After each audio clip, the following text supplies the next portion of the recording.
Well, Steve, we've just seen the footage of you talking to the players in the huddle on the pitch post-match. What do you say to them after a game like that? Well, it's simple, really. You know, we were lucky to get nil. But there's a few factors in that. You know, we are where we are with a small squad. We had a bit of illness in the place. We had a 10-hour bus journey. But again, they're all excuses. We were beaten on the day by a side that were on fire, really. Every opportunity they took. So all after the game we talked about was just keeping fit between the ears.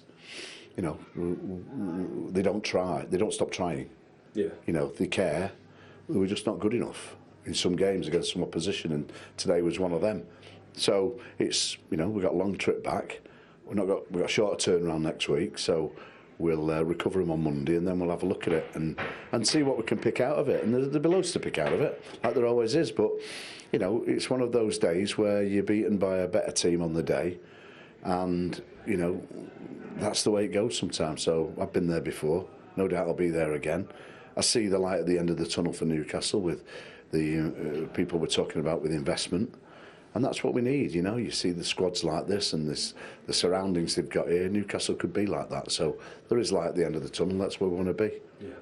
Was fatigue an issue today, James? You look at the number of injuries you're carrying. You mentioned that the travel, the fact that you've only used, 31 boys this season. It's a lot in lungs and legs. You've had an illness bug this week. I know you don't want to make excuses, but was fatigue an issue coming into this one? Yeah, it looked like it. We were second to everything in the game. So that's obviously the case. But what we do well is manage them during the week. And it's just that accumulation of games, tough games. You know, there's not a let-off in the weeks.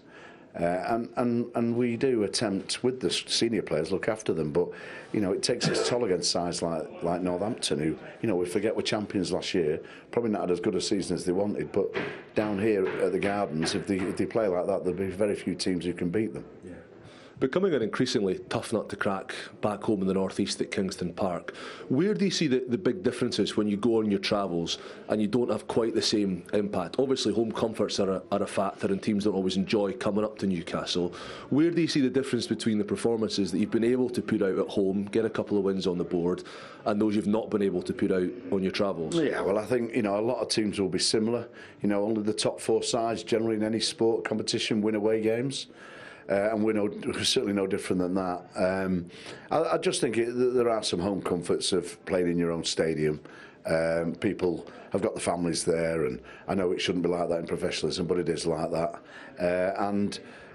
You know, we're a difficult side to beat at home, but we're not a difficult side to beat away from home. And that's a combination of things, as I said earlier. You know, we need a deeper playing squad. We need higher quality players in some positions, notwithstanding the fact that these current players absolutely give it them all. They give blood for the club, so we can never question that. But you know, we do need a bit more quality in certain areas, and we need some depth. We've got props who play, with the exception of today, 80 minutes most weeks. We've got locks who play 80 minutes, and that's the reasoning for that is the amount of money we spend. Yeah. And just finally, I know your retention and recruitment drive for next season with contracting and new signings, replacing Jamie Blamire, Pedro Rubiolo, is underway to some extent. Can you give fans an insight into where you're at with that next phase of the project? Yeah, we're retaining at the minute. We're not openly looking to recruit at the moment. We're looking to retain players we've got, and those conversations have started. And we're going to retain and recruit on the same budget as we've done this season, which is significantly less than anybody else, nay on 50% probably. And then when the investment arrives and when the potential new owners see what we can do, then we'll have a look at spending some more and strengthening the squad in depth. But from minute one in 2025, we'll be looking to retain the young talent we've got and the talent that puts its body on the line week in, week out for us. Yeah.